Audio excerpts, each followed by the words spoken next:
L'élection de 2012 va très largement différer de celle de 2007, en ce que, en 2007, on s'en souvient, nous avions eu un taux de participation extrêmement important, plus de 85%, une adhésion populaire extrêmement importante et un immense enthousiasme.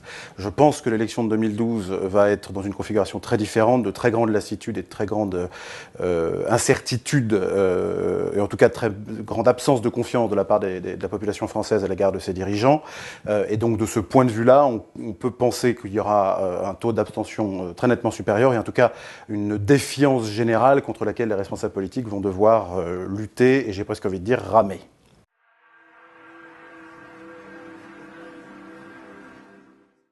Je crois volontiers que le sujet de l'élection présidentielle de 2012 ne sera pas, comme en 2007, des sujets verticaux et isolés les uns des autres, comme le travail, le pouvoir d'achat, la sécurité ou l'immigration, mais une interrogation générale et complète sur ce qu'on appelle le modèle politique français, le modèle social français, le modèle français, sous son aspect politique, c'est-à-dire le modèle républicain, et sous son aspect social et économique, ce qu'on appelle le modèle social.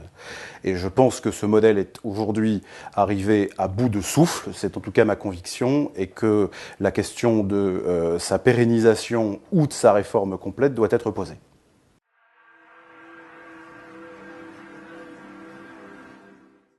Le modèle républicain, c'est cette idée que chaque citoyen appartient à une communauté politique qui s'appelle la République et qui est guidée davantage par la valeur de l'égalité que par la valeur de la liberté.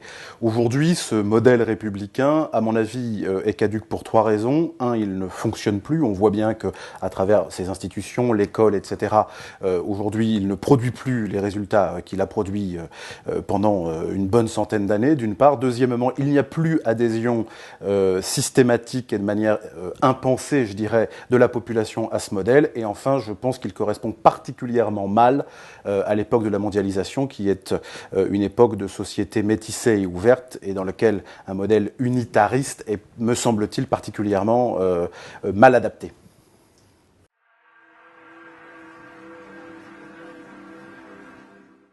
C'est la grande question de 2012, en effet. Est-ce qu'il faut conserver ce modèle extrêmement redistributeur et certes solidaire, ou est-ce qu'il y a la capacité à le faire évoluer, à le dynamiser?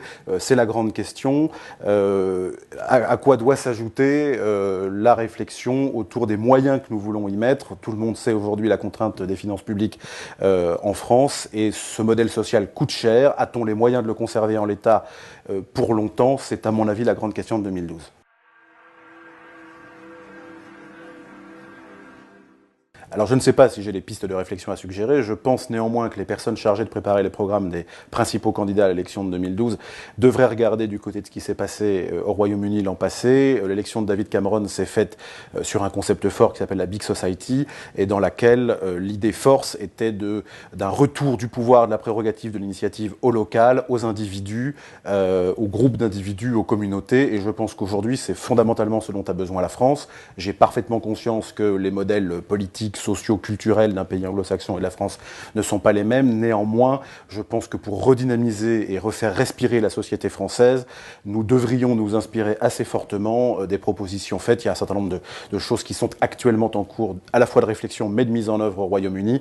Et à mon avis, il y a d'excellentes pistes de réflexion à aller chercher de ce côté-là.